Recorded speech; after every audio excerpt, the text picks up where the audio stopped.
오늘 다뤄볼 주제는 바로 만성염증입니다. 나이가 들어갈수록 면역력은 떨어지고 아프지 않은 곳이 없죠. 만성질환의 원인이 염증에서부터 시작되는 것은 알고 계셨나요? 심지어 암도 염증에서 시작하는 경우도 있다고 하니 굉장히 주의하셔야 합니다. 만성염증은 다양한 원인으로 발생할 수 있습니다. 특히 흡연, 비만, 스트레스, 건강하지 않은 식습관이 주요 원인이 될 수 있어요. 노년기에 많이 겪는 관절염, 심장질환, 암, 대장염 등이 그 예로 될 수 있습니다. 그렇다면 염증을 줄이려면 어떻게 해야 하나요? 당연히 안 좋은 습관들을 버리면 좋지만 그럴 수 없다면 먹는 음식이라도 잘 알고 먹어야겠죠? 오늘은 과학적으로 증명된 우리 몸의 만성 염증을 확 없애버릴 수 있는 음식들을 소개해 볼게요. 자, 시작합니다. 첫 번째, 블루베리. 만성 염증을 예방해주는 첫 번째는 바로 블루베리입니다. 블루베리에는 안토시아닌이라는 성분이 함유되어 있는데요.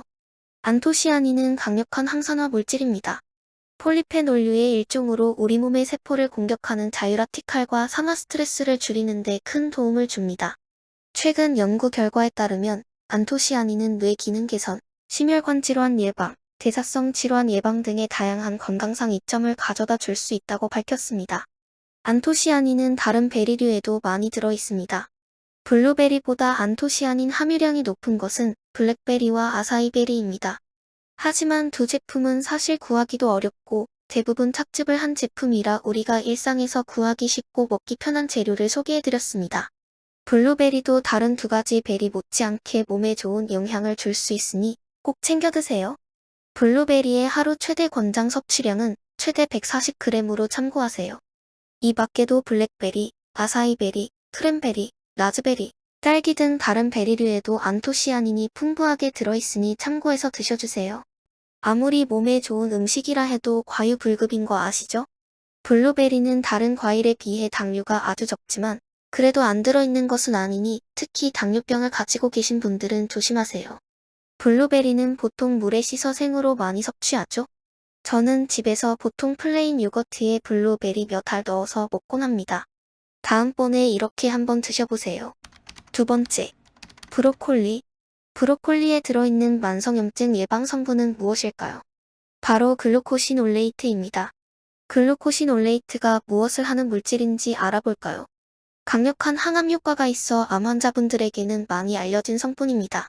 근데 항암 효과뿐만 아니라 강력한 감염 효과도 있는 걸 알고 계셨나요? 또 설포라판이라는 성분도 함유되어 강력한 면역 체계를 만들고 염증을 억제해 항산화 작용을 합니다. 위 두 가지 성분은 십자화 채소에 많이 들어 있습니다. 십자화 채소는 꽃이나 잎이 십자로 핀다고 해서 십자화 채소인데요. 브로콜리뿐만 아니라 콜리플라워, 배추, 케일, 겨자 등등 있습니다. 하지만 브로콜리가 가장 많이 함유되어 있고 손쉽게 구할 수 있으니 자주 찾아 드세요. 브로콜리를 손쉽게 먹는 방법은 다들 아시죠? 물에 살짝 데쳐 먹는 방법이 있습니다. 하지만 살짝 데치기만 하면 브로콜리 줄기는 단단해서 먹기가 힘들어요. 브로콜리 줄기에도 많은 영양소가 있으니 살짝 데쳐 우유와 함께 갈아 스프로 만들어 먹는 건 어떤가요? 저도 가끔 해먹는데 아침 식사 대용으로도 괜찮습니다. 세 번째, 표고버섯. 버섯은 옛부터 우리 선조들이 챙겨 먹던 음식이었습니다. 버섯에는 강력한 항염 성분이 들어있는데요. 그중 단연 베타글루칸이라는 성분이 있습니다. 베타글루칸은 면역력을 강화해 항암작용에 도움을 준다고 알려져 있고 항염작용도 아주 뛰어납니다. 많은 버섯 중 제가 추천하는 버섯은 바로 표고버섯입니다. 버섯은 셀 수 없을 정도로 많은 종류가 있어 고르기도 힘들고 알아보기도 힘들죠. 하지만 주변에서 쉽게 구할 수 있고 맛도 검증된 표고버섯으로도 충분히 항염 효과를 낼 수 있으니 걱정 마세요. 표고버섯은 부드러운 식감과 풍부한 영양소로 전 세계 다양한 요리에 사용하곤 합니다. 우리나라에서도 표고버섯을 가지고 볶아 먹고, 구워 먹고, 졸여 먹고, 찜으로 먹곤 하죠. 그중 저는 단연 버섯 전골이 제 입맛에 찰떡이더라고요. 표고버섯뿐만 아니라 다른 버섯에도 풍부한 영양소가 많이 함유되어 있으니 다양하게 즐기는 게 어떨까요? 네 번째, 녹차. 다음은 녹차입니다. 여러분들도 많이 알고들 계시죠? 녹차에는 카테킨이라는 폴리페놀 계열 성분이 들어있습니다. 카테킨은 강력한 항산화작용으로 염증을 억제시켜주고 면역체계를 강화시켜줍니다. 하루에 녹차 한 잔 정도는 어떠세요? 녹차는 그냥 마시는 것도 좋지만 밥을 할 때 녹차 분말을 탄 물을 넣어주면 폴리페놀 성분이 크게 증가한다고 하니 오늘은 녹차밥 한번 드셔보세요. 일반 물 대신 녹차 분말 3g 정도 탄 물을 넣어주시면 됩니다. 참 녹차에는 카페인도 함유되어 있으니 다량의 섭취는 조심하세요. 심장이 빨리 뛸 수 있습니다. 꼭 주의하세요. 5번째, 강황. 강황은 주로 동남아시아나 인도에서 많이 재배되고 소비됩니다. 우리나라에서는 주로 카레의 주성분으로 알고 계시죠? 많이들 궁금해하시는 강황과 울금은 다른 걸까요? 다르다면 다르고 같다면 같습니다. 이게 뭔 소리냐고요? 기원이 같아 위치에 따라 이렇게 부른다고 합니다. 하지만 두 가지 모두 강력한 항산화 성분인 커큐민은 가지고 있습니다. 커큐민은 많은 효능은 가지고 있지만 강력한 항산화 작용으로 항염 효과를 극대화시켜줍니다. 이외에도 항암, 항균, 혈액순환, 신경안정의 역할을 합니다. 그래서 현재에도 많은 연구가 진행되고 있는 상태입니다. 강황은 어떻게 섭취를 해야 할까요? 강황을 손쉽게 만들 수 있는 카레가 있습니다. 브로콜리, 버섯을 함께 넣어 카레를 만든다면 만성 염증을 확 잡아 버릴 수 있습니다.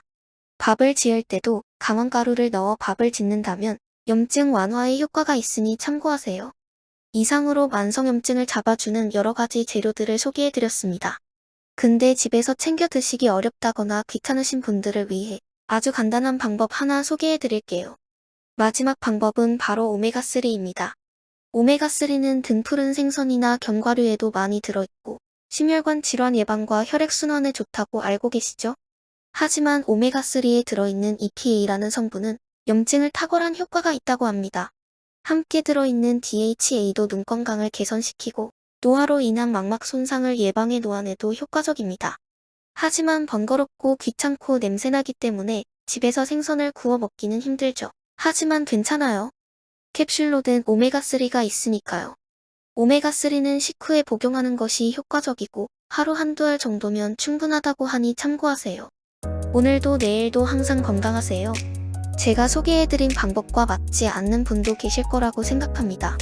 개개인별로 차이가 있을 수 있으니 부담 갖지 말고 댓글로 알려주세요. 이만 마치겠습니다. 구독과 좋아요는 큰 힘이 됩니다. 자주 찾아오셔서 건강한 정보 알찬 정보 받아가세요. 건강한 노후가 기다립니다. 감사합니다.